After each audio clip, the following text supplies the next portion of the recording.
காட்ட தாமதம் வேண்டாமம்மா. ஓம் அமிர்தீஸ்வரி நமக. ஓம் நம சிவாயா. ஸோ இன்னைக்கு அருள்மொழிகள்ல முக்கியமான டாபிக் தான் பார்க்க போறோம். நேத்து அம்மா குருவின் இயல்பு பத்தி சொல்லியிருந்தாங்க. ஸோ குருவை கெஸ் பண்ண முடியாது. குரு கடவுள். ஸோ கடவுளை பத்தி சொல்லும் போதே அதுல அதுதான் குரு தானே கடவுள் தான் குருவா வராங்க இல்லையா. ஸோ இந்த அண்ட பிரம்மாண்டத்தை படைச்சதே இறைவன். ஸோ இறைவன் அப்படிதான் இப்படிதான் நம்மளால சொல்ல முடியாது அப்படின்னு சொல்லிட்டு ஒரு முக்கியமான பாயிண்ட் சொன்னாங்க அம்மா. குரு அதாவது இறைவன் ஆகாயம்னு சொல்ல முடியாது, ஆகாயம் மட்டும்னு சொல்ல முடியாது, சூரியன் நிலவு மட்டும்னு சொல்ல முடியாது, அடுத்து அகங்காரம் உள்ளவர்னு சொல்ல முடியாது, அகங்காரம் இல்லாதவர்னு சொல்ல முடியாது, அப்படிலாம் பாயிண்ட் சொல்லிட்டாங்களா. இப்ப என்ன ஆகுது அப்படின்னா, ஒரு பிரம்மச்சாரிக்கு கேள்வி வருது. ஒரு மனிதனாகப்பட்டவன் அகங்காரம் அப்படின்ற ஒரு விஷயத்த முழுமையா எடுத்ததுக்கு அப்புறம் தானே இறைவனாக முடியும். இறைவன் என்பவன் அகங்காரமே இல்லாத ஒரு புனிதமான ஸ்வரூபம் தானே.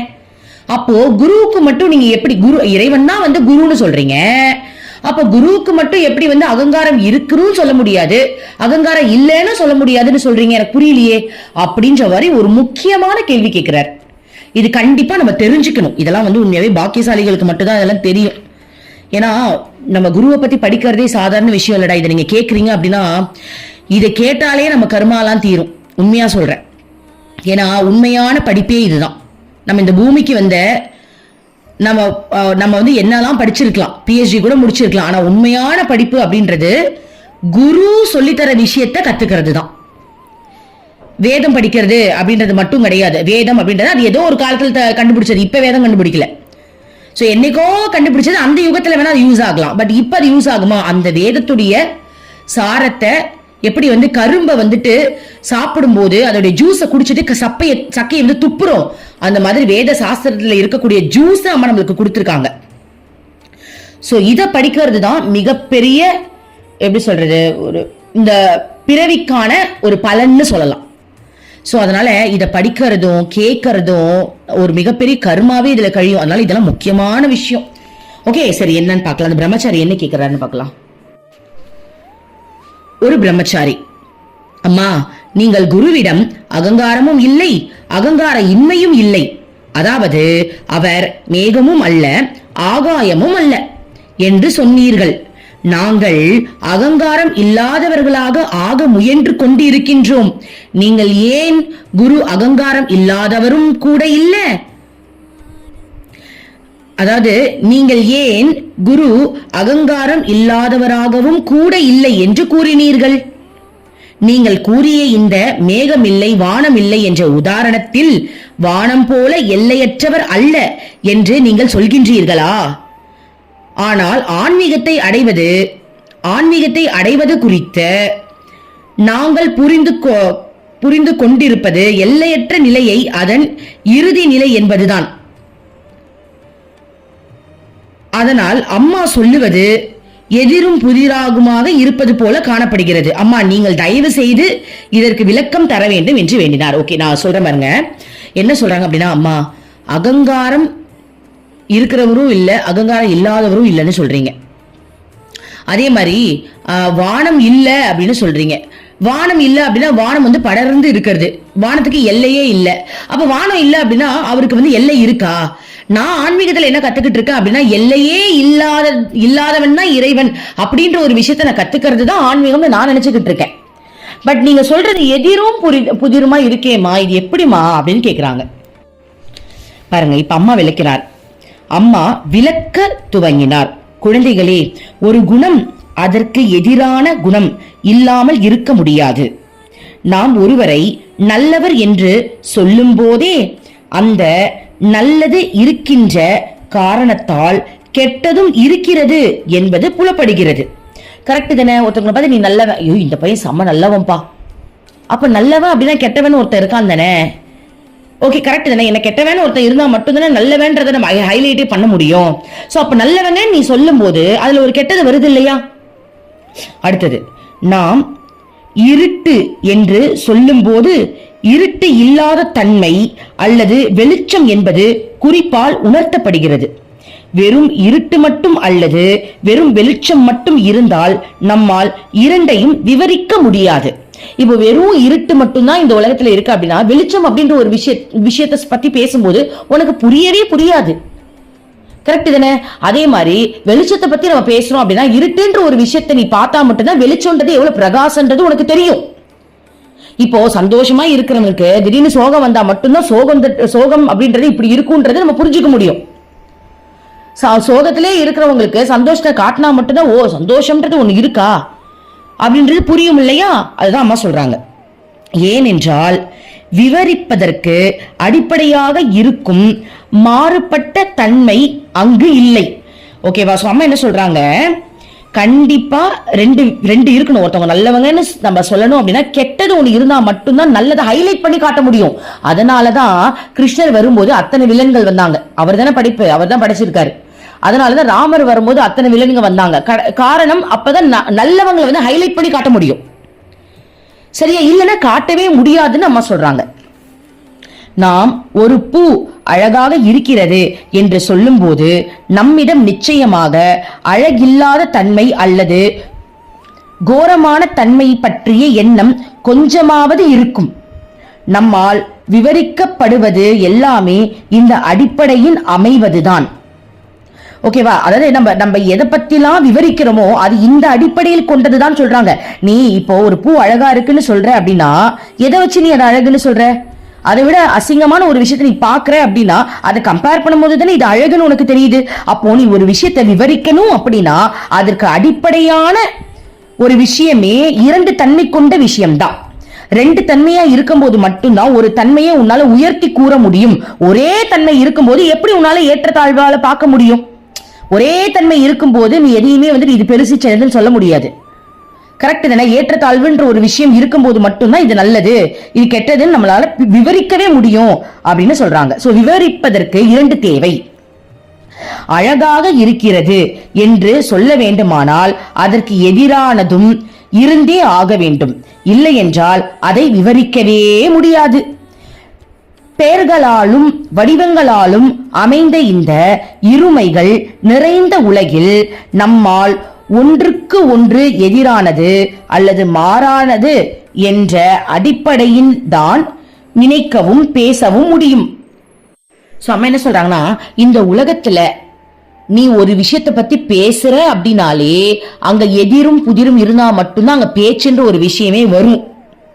நீ ஒரு விஷயத்த நினைக்கணும் அப்படின்னா அங்க எதிரானதும் மாறானதும் இருந்தா மட்டும்தான் ஒரு விஷயத்த உன்னால் நினைக்கவே முடியும் அப்படின்னு அம்மா சொல்றாங்க. இப்ப அடுத்தது, அது போல குருவிடம் அகங்காரமும் இல்லை அகங்காரம் இன்மையும் இல்லை என்று சொல்லும் போது நாம் அவர் இருப்பது இல்லாதது என்பன போன்ற இருமைகளுக்கு அப்பால் இருக்கிறார் என்பதை குறிப்பால் உணர்கின்றோம். புரியுதா அப்பா? இப்பதான் எனக்கு புரியுது. என்ன சொல்றாங்க அப்படின்னா, அகங்காரம் உள்ளவரும் சொல்ல முடியாது அகங்காரம் இல்லைன்னு சொல்ல முடியாது. ஏன்னா இரண்டுன்னு ஒரு விஷயம் இருந்துருச்சு அப்படின்னா நீ கம்பேர் பண்ணிடுவல. அதுதான் அம்மா சொல்றாங்க, கம்பேர் பண்றதுக்கு அவர் இருக்கவும் இல்ல இல்லாமையும் இல்லைன்னு சொல்றாங்க. புரியுதாடா? இப்போ ஒருத்தவங்களை பார்த்து நீ அழகா இருக்கேன்னு சொல்லிட்டா அப்ப அழகு இல்லாத ஒரு விஷயம் இருக்கணும்ல. ஒருத்தவங்களை பார்த்து நீ அசிங்கமா இருக்கன்னு சொல்லிட்டா அழகான விஷயம் ஏதோ ஒண்ணு இருக்குன்னு அர்த்தம் இல்லையா? அப்போ ரெண்டுமே சொல்லாம விட்டா, ரெண்டுமே இல்லைன்னு சொல்லிட்டா அங்க ஒண்ணுமே இல்லைன்னு ஆயிடுது. ரெண்டுமே இல்லைன்னு எப்ப இருக்கோ அப்பதான் அங்க ஒண்ணுமே இல்லை. அதே மாதிரிதான் அகங்காரம் உள்ளவர்னு சொல்ல முடியாது அகங்காரம் இல்லைன்னு சொல்ல முடியாதுன்னு நம்ம முடிக்கும் போதுதான் குருவை உன்னால கெஸ் பண்ண முடியாதுன்ற ஒரு உண்மை அதுல வருதுன்னு நம்ம சொல்றாங்க. எப்படி ட்விஸ்ட் போட்டு அடிக்கிறாங்க பாத்தீங்களா? வேற லெவல்ல அவன் அதான் நுணுக்கம் இதுதான் நுணுக்கம். இருங்க, இதை அம்மா கண்டிப்பா எக்ஸ்பிளைன் பண்ணுவாங்க, என்னன்னு பார்க்கலாம்.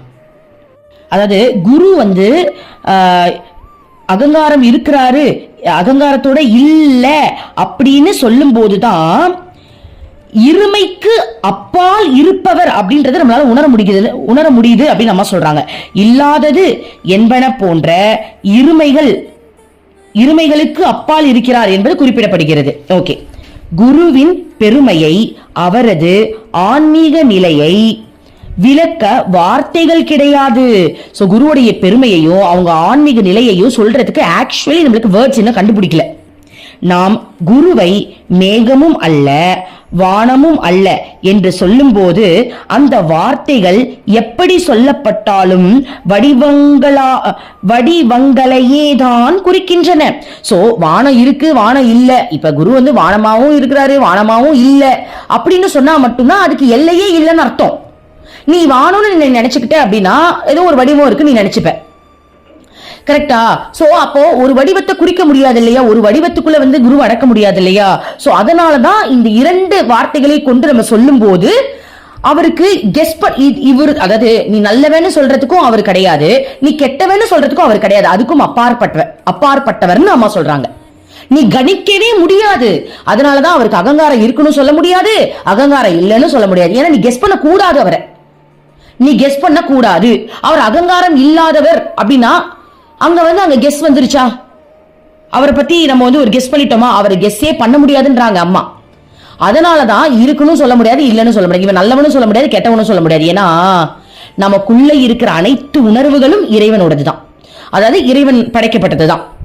ஆனா அந்த உணர்வுகளுக்கு அவர் அடிமை கிடையாது, பட் நம்ம அந்த உணர்வுகளுக்கு அடிமை, அவ்வளவுதான்.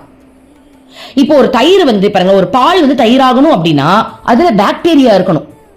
அந்த பாக்டீரியா இருந்தா மட்டும்தான் அந்த பால் வந்து தயிராகும். சோ பாக்டீரியா அப்படின்றது பாலுக்குள்ள மறைஞ்சு இருக்கிற விஷயம், அது யூஸ் பண்ணி அது தயிராவது, அவ்வளவுதான். புரியுதுங்களா? சோ அதே மாதிரி கடவுளுக்குள்ள எல்லாமே இருக்கு. ஆனா அவர் வந்து பால் மட்டும்தான், அவர் தயிர் கிடையாதுன்னு சொல்ல முடியாது, அவர் தயிர் மட்டும்தான், அவர் பால் இல்லைன்னு சொல்ல முடியாது. அனைத்தும் அவருக்குள்ள அடங்கி இருக்குன்றாங்க அம்மா. சோ அனைத்தும் அவருக்குள்ள அடங்கி இருக்கிறதுனால அதுல எப்படி எதை யூஸ் பண்ணணும்னு இறைவனுக்கு தெரியும். பட் நம்ம கண்ணாப்பிரன் யூஸ் பண்ணி அகங்காரமே உருவெடுத்து உட்கார்ந்து இருக்கும். சோ இது அவங்க இப்படிதான் நம்ம கெஸ் பண்ணவே முடியாதுன்றாங்க அம்மா. அனைத்தும் இருக்கிறது, அனைத்தும் இருக்கிறது, அனைத்தும் இருக்குன்னு சொல்லி கூட நீ கெஸ் பண்ணாத. உனக்கு அந்த அனைத்தும்ன்றது நீ எதை சொல்ற? நீ இது வரைக்கும் படிச்சது, நான் சொல்லி கொடுத்துட்டு கேட்டதை தானே சொல்ற, அதுவே கம்மி. அனைத்தும் அப்படின்றதுல நீ இது வரைக்கும் ஒண்ணுமே, நீ அனைத்தும் உன் வாயில இருந்து ஒரு விஷயம் வருது அப்படின்னா அனைத்தும்னா உனக்கு என்ன தெரியும்? சோ அம்மா என்ன சொன்னாங்க, அவரை கெஸ் பண்ணவே முடியாதுன்ட்டாங்க. ஓகேவா? எப்படிப்பட்ட வார்த்தையை நாம் பயன்படுத்தினாலும் அது ஒரு வரையறைதான், எல்லைக்கு உட்பட்ட பொருளையே அளிக்கும். இதன் அர்த்தம் வார்த்தையால் எல்லைக்குட்பட்டை மட்டுமே விளக்க முடியும் என்பதுதான். நாம் வானத்தை பார்த்து என்ற வானத்தை பறந்தது என்ற பொருளை குறிப்பதற்கு பயன்படுத்தலாம். ஆனால் அது ஏதாவது மிக பரந்ததாக இருக்கும் ஒன்றை விட வானம் பறந்தது என்ற அர்த்தத்தில் தான் கூறுகின்றோம். அதாவது என்ன சொல்றாங்க அப்படின்னா, இப்ப வானத்தை பார்த்து இது பறந்து விரிஞ்ச வானம் அப்படின்னு நம்ம சொல்லலாம். நீ எப்படி சொல்ற? அந்த வானத்தை விட சின்னதான விஷயத்தை நீ பார்த்ததுனாலதான் வானம் பெருசுன்னு சொல்ற. வானத்தை விட பெருசு வேற இருந்ததுன்னா நீ வானத்தை பார்த்ததுனால வானத்தை பார்த்து வானம் பெருசுன்னு சொல்ற. வானத்தை தாண்டி வேற ஒண்ணு பெருசா இருந்துச்சுன்னா அது நீ பார்க்காம இருந்திருக்க. அப்போ உன்னால நீ வந்து ஒரு வார்த்தை சொல்ற அப்படின்னா நீ இது வரைக்கும் எதை பார்த்தியோ அதை வச்சுதான் நீ சொல்ற. நீ பார்த்ததே இங்க கம்மின போது எதை வச்சு நம்ம வார்த்தையால வந்து கடவுளை விவரிக்க முடியும்? அதுக்கு வார்த்தையே கிடையாதுன்றாங்க. புரியுதுங்களா? அதுக்கு வார்த்தையே கிடையாது. இப்போ எறும்புக்கு சக்கரை தான் கடவுளா தோணும், கொக்குக்கு மீன் தான் தெரியும் இல்லையா, மீன் இருக்கிற அந்த பாண்டு தான் அதுக்கு கடவுளா தோணும், அதுக்கு சொர்க்கமா தோணும். அந்த மாதிரி அதுக்கு எது வந்து கம்பேர் பண்ண முடியுதோ அதை கம்பேர் பண்றதுக்காக நம்ம கடவுள் அங்கதான்னு சொல்ல முடியாது இல்லையா? அதே மாதிரிதான் அம்மா சொல்றாங்க, நீ வானத்தை கம்பேர் பண்ணா கூட ஏதோ ஒரு விஷயத்தை விட வானம் பெருசா தெரிஞ்சதால நீ வானத்தை கம்பேர் பண்ற. வானத்தை விட வேற ஏதாவது பெருசா இருந்தா எதை கம்பேர் பண்ணுவ?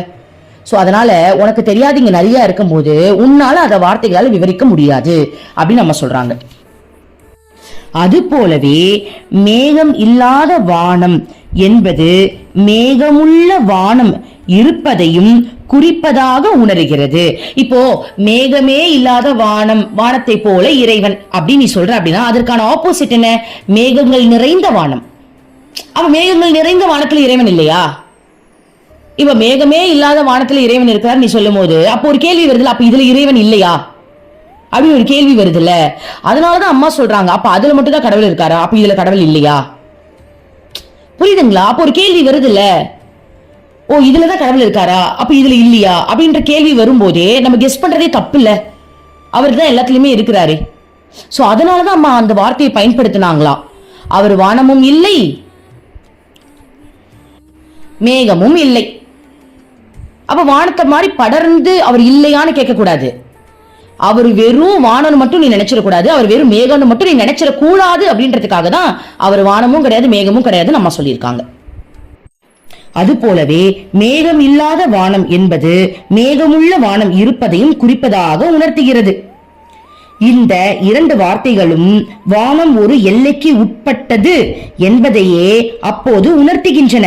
சோ இப்ப நம்ம வானத்தையும் மேகத்தையும் வச்சு கடவுளை நம்ம பேசுறோம் அப்படின்னா அதுக்கு மேல சக்தி எதுவும் இல்லைன்ற மாதிரிதான் அமையுது, நமக்கு புரிய வருது. அம்மா என்ன சொல்றாங்க, நீ வெறும் வானத்தை மேகத்தை வச்சுலாம் கடவுளை கம்பேர் பண்ணாத, நீ வெறும் வானத்தை கம்பேர் பண்ற அப்படின்னா ஆக்சுவலி அவர் அதை விட தாண்டினவர். சரியா? அதனாலதான் அம்மா அவர் வெறும் வானமும் கிடையாது அவர் வெறும் மேகமும் கிடையாதுன்னு சொன்னேன் அப்படின்றாங்க. அது போலவே ஒரு அகங்காரம் இல்லாதவர் என்ற வார்த்தையும் ஒரு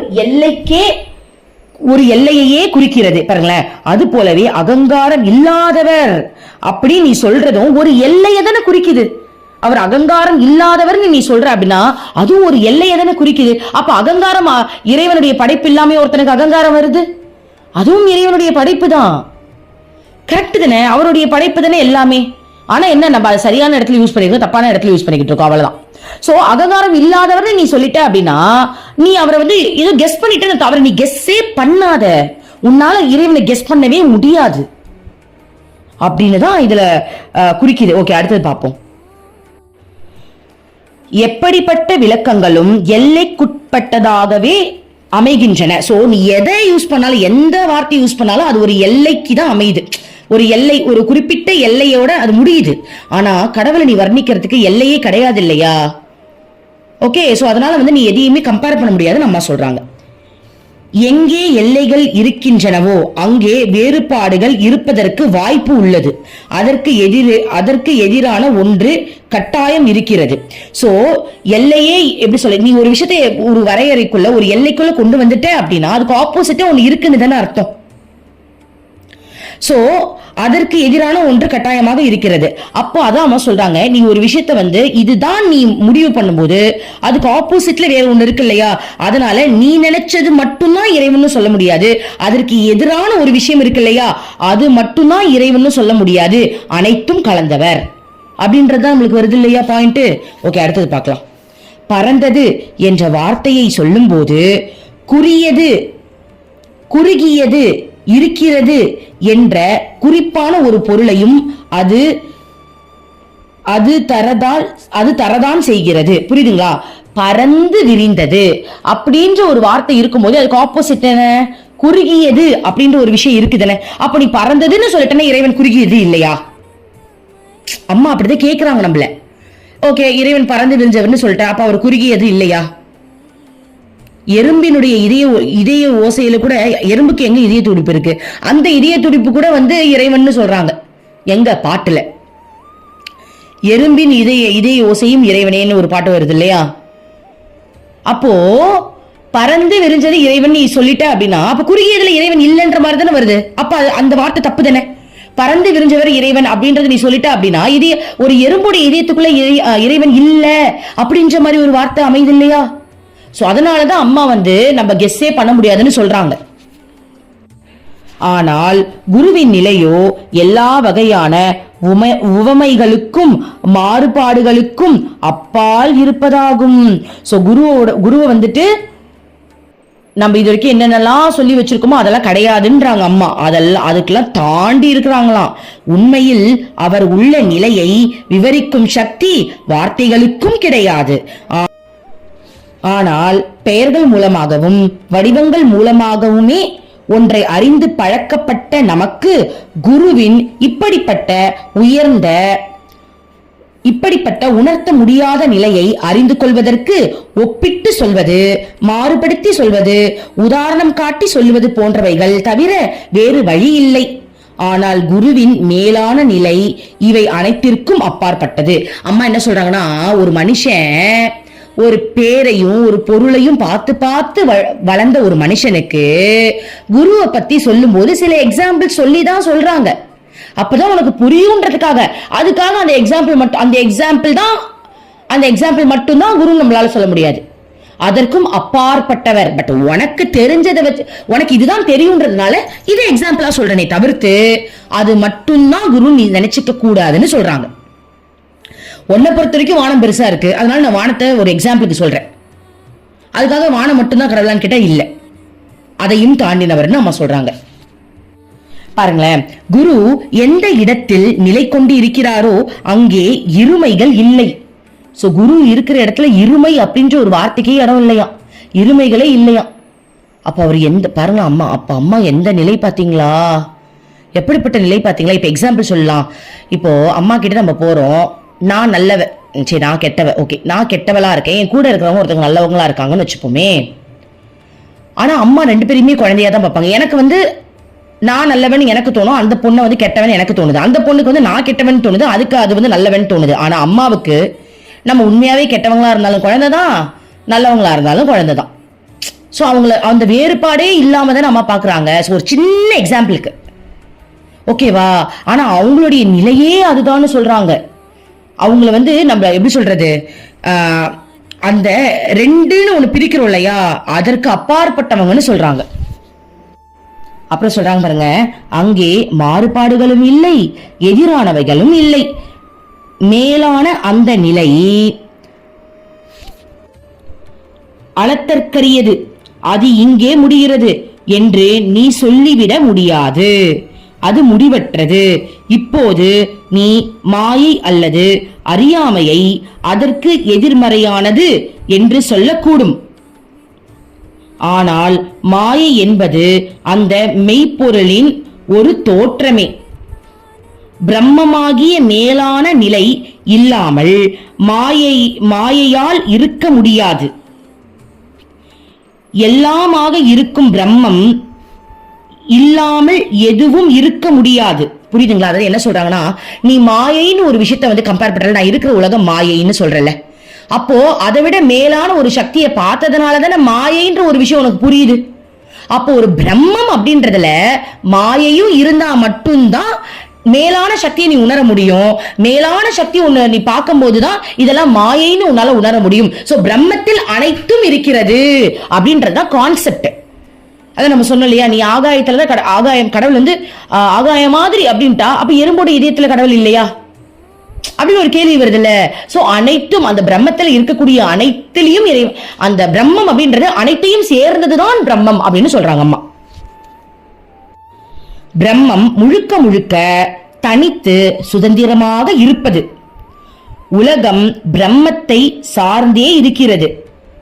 இருப்பது எல்லாம் பிரம்மம் மட்டுமே. எனவே அந்த ஒன்றில், அந்த முழுமையில் எல்லா விதமான ஒப்பிடுதல்களும் மாறுபாடுகளும் எதிர்மறைகளும் இல்லாமல் மறைகின்றன.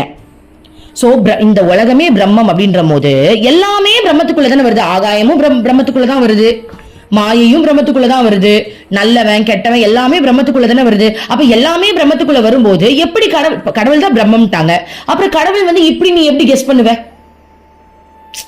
எனக்கு என்ன புரியுது நான் சொல்றேன் பாருங்களேன். கடவுள் இருக்கிறாரு, கடவுள் படைக்கிறாரு, அந்த படைப்புல நல்லதுக்கு அவருடைய உணர்வுகள் தான் எல்லாமே. அதுல சில ஆத்மாக்கள் நான் என்ற தன்மை நல்ல குணங்களை சிலது வளர்த்துக்குது, சிலது கெட்ட குணங்களை வளர்த்துக்குது. இவர் வேடிக்கை பாக்குறாரு, ஓகேவா, எல்லாமே என்னுடைய உணர்வுகள் தான், ஆனா எது வளர்க்குதுன்னு பார்ப்போம் அப்படின்னு வேடிக்கை பாக்குறாரு. அப்புறம் ஒரு ஸ்டேஜ்ல இவர் இறங்கி அந்த மூவி, இப்ப நம்ம நடிச்சிட்டு இருக்கிறதெல்லாம் மூவி இல்லையா, இந்த மூவிக்குள்ள இறங்கி ஹீரோயிசம் காட்டி உண்மையை நம்மளுக்கு சொல்லி கொடுக்குறாரு. இதுதான் தர்மம், இதெல்லாம் அதர்மம்னு சொல்லி கொடுக்குறாங்க. அப்போ எனக்கு என்ன தோணுது அப்படின்னா, இது இந்த ஒரு டைரக்டர் ஒரு படத்தை எடுக்கிறாரு அப்படின்னா அது நல்லதும் இருக்கும் கெட்டதும் இருக்கும். ஆனா அது நல்லது கெட்டது தனித்தனியா காட்டினா மட்டும்தான் அங்க இருக்கிற அதை பாக்குற மக்களுக்கு புரியுன்றதுனால அவர் தனித்தனியா காட்டுறாரு. ஆனா அந்த படம் முழுக்க அவருடைய கற்பனையே, அவருடைய விருப்பம். அந்த மாதிரி நம்ம வாழ்ற இந்த வாழ்க்கை அனைத்தும் இறைவனுக்கு தெரியும். நம்மள இப்படிதான் முட்டி மோதி வாழ போறோம்னு தெரிஞ்சுதான் நம்மள படைச்சிருக்காங்க.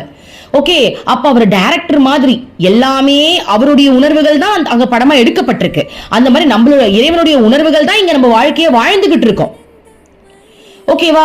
அப்போ இறைவனுடைய இப்ப நம்ம வாழ்றது எல்லாமே இறைவனோடது தானே. அந்த படத்துல வர கதாபாத்திரங்கள், அங்க இருக்கிற சீன்ஸ் எல்லாமே டைரக்டரோடது தானே. அதே மாதிரி நம்ம வாழ்ற இந்த வாழ்க்கை இறைவனோடது. அப்ப அனைத்தும் இறைவனோடது அப்படின்னும் போது நம்ம இறைவனை எப்படி கெஸ் பண்ண முடியும்? கெஸ் பண்ணவே முடியாது. அதான் அம்மா சொல்றாங்க. இப்போ இப்படி சொல்லுவோம், ஒரு படம், அந்த படத்துல ஹீரோவை பார்த்து டைரக்டர் வந்து நல்லவன்னு சொல்ல முடியாது, அந்த படத்துல வர வில்லனை பார்த்து டைரக்டர் கெட்டவனும் சொல்ல முடியாது. அம்மா சூப்பரா எக்ஸாம்பிள் சொல்லிட்டாங்க பாத்தீங்களா? கரெக்ட் தானே? அப்புறம் எப்படி நம்ம கடவுளை மட்டும் கெஸ் பண்ண முடியும்? அந்த படத்துல எடுத்த டைரக்டர், இப்ப அந்த படத்துல இருக்கிற ஒவ்வொரு சீனையும் பார்த்து குடும்பக்காரன் டைரக்டர்னு சொல்ல முடியாது, இப்ப டைரக்டர் சூப்பர்னு சொல்ல முடியாது. அது எல்லாமே டைரக்டருடைய உணர்வை அவர் வந்து எடுத்திருக்காரு, படமா எடுத்து ஒரு எப்படி சொல்றது, ஒரு உண்மையை நம்மளுக்கு எடுத்து காட்டியிருக்காரு.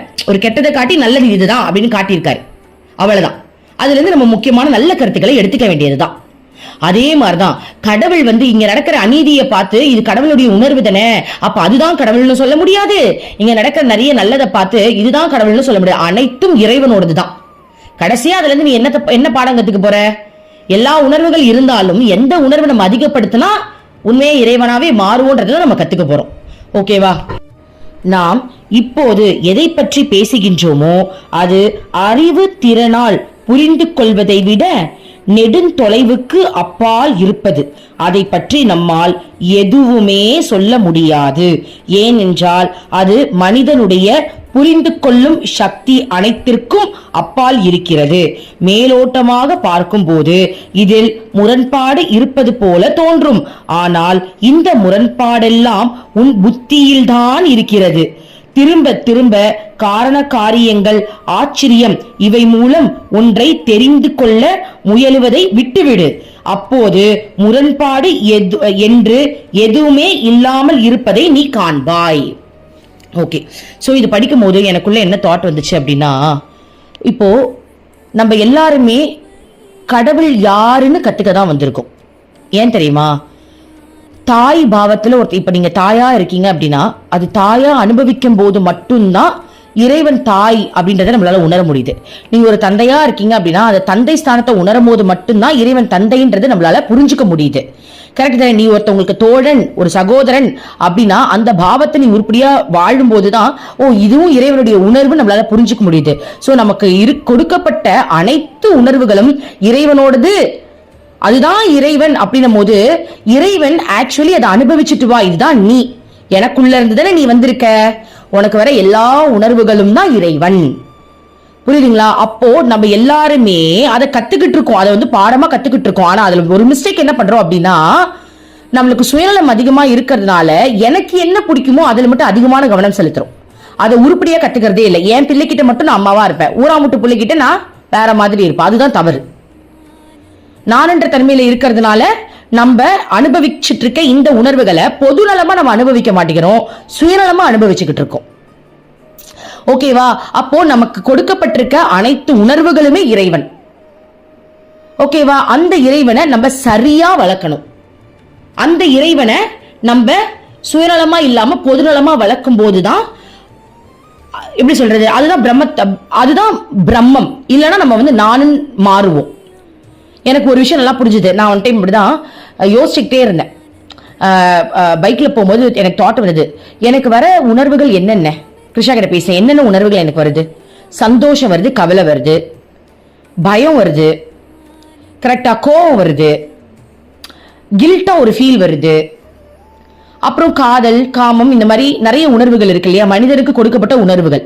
நான் யோசிச்சு பார்த்தேன், இதை தாண்டி வேற ஏதாவது உணர்வு இருக்கா கிருஷ்ணா? இதை தாண்டி வேற ஏதாவது உணர்வுகள் நீ வச்சிருக்கியா? எங்களுக்கு இன்னும் அதை காட்டலையா அப்படின்னு கூட எனக்கு கேள்வி வந்தது. ஏன் அப்படின்னா, ஒரு குழந்தைக்கு காதல் காமம்னா என்னன்னே தெரியாது. அது 16 வயசு கிட்ட வரும்போதுதான் இந்த மாதிரி ஒரு உணர்வு இருக்குன்னே அது தெரிஞ்சுக்கும்.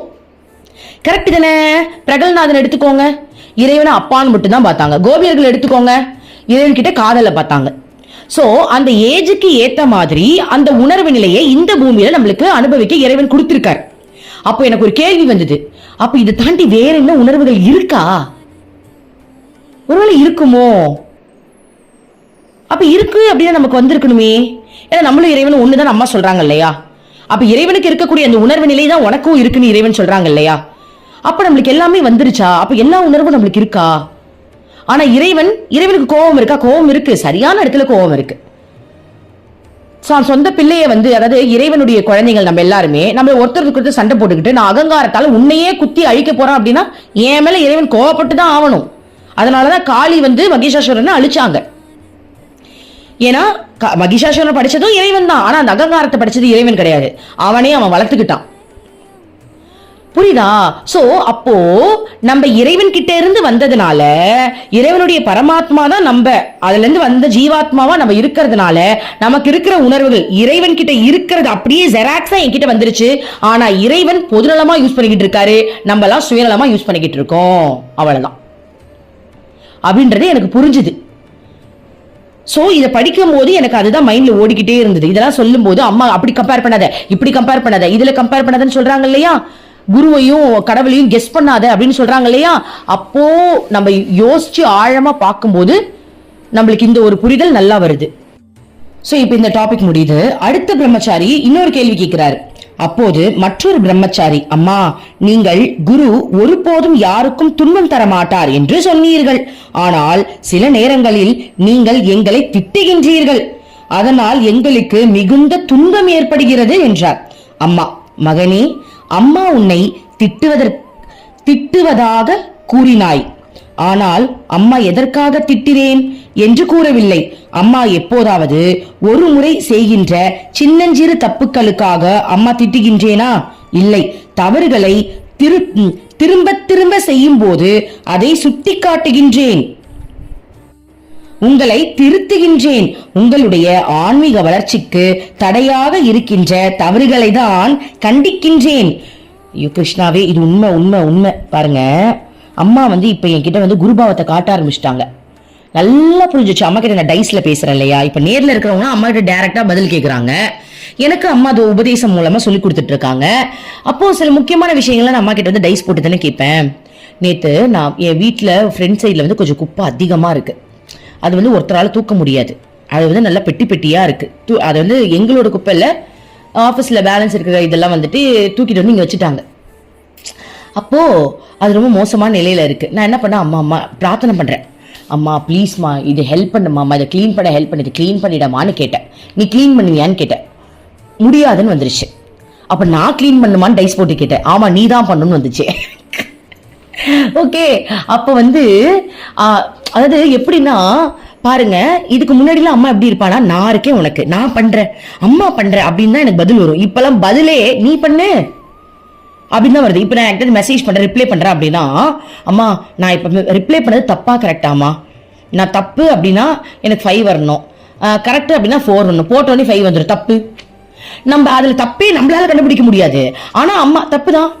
அதனால எனக்கு தெரிஞ்சிச்சு, எனக்கு நல்லா தெரிஞ்சிச்சு, அம்மா நம்ம எது கேட்டாலும் இப்ப ஆப்போசிட்டா தான் பதில் சொல்றா அப்படின்றது நல்லா புரிஞ்சிருச்சு. ஏன் புரிஞ்சிச்சு அப்படின்னா, அம்மா அந்த தப்பை திருத்திக்கிட்டே இருக்காங்க. புரியுதுங்களா? இப்போ நான் சொல்றேன், மா அது ஏன் மூலமாவா அந்த குப்பை நடந்துச்சு, ஏமா அது ஏன் மூலமாவா குப்பை ஆச்சு, இன்னொருத்தவங்க மூலமா தானே அது குப்பையாச்சு, நான் ஏமா போய் அள்ளணும், அள்ள முடியாது, இது அவங்க வரட்டும், அவங்க மூலமாவே நம்ம அள்ளலாம் அப்படின்னு என் மனசு நினைக்குது. உடனே அம்மாக்குள்ள இருந்து என்ன மெசேஜ் வருது, அந்த இடத்துல இருக்கிற குப்பையை மட்டும் பாக்குறியே, உன் வீட்டுல எவ்வளவு குப்பை இருக்கு நீ பாத்தியாடி வீட்டுக்குள்ள. சோ அம்மா எப்பவுமே நமக்குள்ள இருக்கிற மிஸ்டேக்ஸ் தான் சுட்டி காட்டுவாங்க. அதுதான் ரொம்ப நல்லது. ஆன்மீக வளர்ச்சிக்கு உனக்குள்ள இருக்கிற மிஸ்டேக்ஸை பாக்குறது மட்டும்தான் நம்மளால அடுத்த நிலைக்கு போக முடியல, போகவே முடியாது.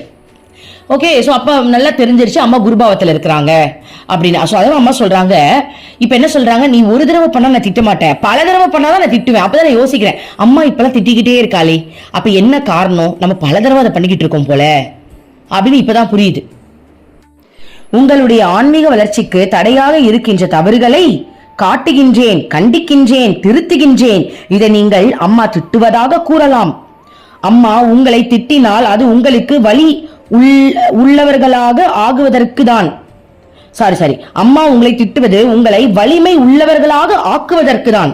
அம்மாவின் குழந்தைகள் எங்கே இருந்தாலும் வாழ்க்கையில் எல்லா வகையான கஷ்டங்களையும் எதிர்த்து போராடி வெற்றி பெறுகின்ற வலிமையை பெற வேண்டும். இந்த ஆசிரமம் ஓர் உண்மையான பயிற்சி களம். வாளையும் கேடயங்களையும் வைத்துக்கொண்டு போர்க்கலைகளில் பயிற்சி பெறுகின்ற இடம். நீங்கள் உண்மையான போர் வீரர்களா, உண்மையான தைரியசாலிகளாக ஆக வேண்டும். அதுதான் அம்மாவுடைய விருப்பம்ன்றாங்க. அம்மா உங்களிடம் அன்பை மட்டுமே காட்டுகின்றேன். உங்களிடம் அம்மாவுக்கு கருணையை தவிர வேறு ஒன்றும் இல்லை. உங்களிடம் மிகுந்த பொறுமையோடு அம்மா நடந்து கொள்கின்றேன். ஆனால் வெளியே காட்டுகின்ற அன்பும் கருணையும் பரிவும் பொறுமையும் உங்கள் வளர்ச்சிக்கு எல்லா காலத்திலும் பயன்படாது. அதனால் நீங்கள் அதிகமான சுயநலம் கொண்டவர்களாக மாறிவிடுவீர்கள். நீங்கள் உங்கள் வாழ்வில் லட்சியத்தை மறந்து விடுவீர்கள். மனம் போனபடி நடக்க துவங்குவீர்கள். நீங்கள் பொறாமையால் அம்மாவின் அன்பிற்காக ஒருவரோடு ஒருவர் சண்டையிட்டுக் கொள்வீர்கள். அம்மா உங்களை எப்போதும் திட்டுவது இல்லை. அதற்கு மாறாக உங்கள் கடமையை நினைவுபடுத்தி அவைகளை எப்படி செய்ய வேண்டும், எப்போது செய்ய வேண்டும் என்று நினைவுபடுத்த முயலுகின்றேன். அம்மா உங்களை மேலும் அதிகமாக எச்சரிக்கையோடு விழிப்புணர்வோடும் இருக்க செய்யவே இவ்வாறு செய்கின்றேன். இது அம்மா உங்களிடம் கொண்டிருக்கும் உண்மை அன்பின் வெளிப்பாடாகும். அம்மா என்ன சொல்றாங்க, நான் உனக்கு கொஞ்சிக்கிட்டே இருந்தனா எப்படி உருப்பிடுவ?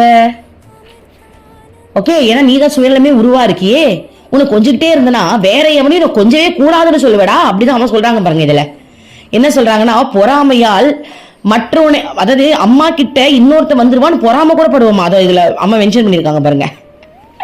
ஓகே, சோ அதனால என்ன சொல்றாங்க, நான் அம்மாவா மட்டும் நடந்துக்க மாட்டேன், உன்னுடைய வளர்ச்சிக்காக கண்டிப்பா நான் குருபாவம் லைட்டா தான் காட்டுறேன். உண்மையான குரு எப்படி இருப்பாங்க தெரியுமா அப்படின்னு அம்மா சொல்லியிருக்காங்க. மைக்ல பீச் மெடிடேஷன் டைம்ல அம்மா சொன்னாங்க, உண்மையான குரு இருந்தா வாழவே முடியாதான், நம்மளால ஒரு பாயிண்ட் கூட எடுத்து வைக்க முடியாதான். குரு சாப்பிட்டதுக்கு அப்புறம் தான் சாப்பிடுவோம். நம்ம அம்மாவோட நிலைமையை நினைச்சு பாருங்க. அம்மா சாப்பிடவே மாட்டேன் 2 நாளைக்கு நம்மளும் சாப்பிடாம இருந்தா என்ன ஆகுறது? குரு தூங்கினதுக்கு அப்புறம் தான் நம்ம தூங்கணுமா? நம்ம அம்மா தூங்கவே மாட்டா, என்னைக்காக தான் தூங்குவா. அப்ப நம்ம நிலைமை என்ன வருது? இந்த மாதிரி நிறைய இருக்கு. அம்மா சொல்ற, நான் மட்டும் குருபாவம் எடுத்தேன் அப்படின்னா யாருமே ஆசிரமத்திலே இருக்க மாட்டான்றாங்க அம்மா. நீங்களாம் ஆசிரமத்துல இருக்கவே மாட்டீங்களாம் அப்படின்னு சொல்றாங்கடா அம்மா. அப்பனா அம்மா குருபாவெல்லாம் எடுக்கலையாம், அம்மா பாவத்திலே நம்மளை திட்டிக்கிட்டு இருக்காங்க. ஓகே, சரி, அடுத்தது பார்க்கலாம். ஓகே, திரும்பவும் அம்மா அம்மா பத்தி நிறைய திட்டுறது பத்தி, ஆன்மீக வளர்ச்சிகளை பத்தி சொல்றாங்க. அதை நம்ம நாளைக்கு பார்க்கலாம். சரியா? நமக்கும் அம்மாக்கும் உள்ள உறவு எப்படி இருக்கு அப்படின்றத நம்ம நாளைக்கு பார்க்கலாம். ஓம் அமிர்தேஸ்வர நமः. ஓம் நம சிவாயா. மனமே உனக்கு சொந்தம், ஒருவரும் இல்லை என்ற உண்மையை ஒரு நாளும் நீ மறந்திடாதே.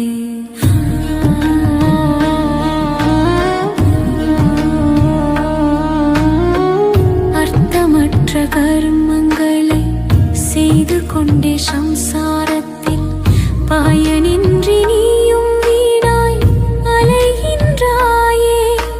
காயமது மாயமதனை சவம் என்று உணர்ந்து கொண்டு சத்தியத்தை அறிந்திட நாம் வழி தேடுவோம்.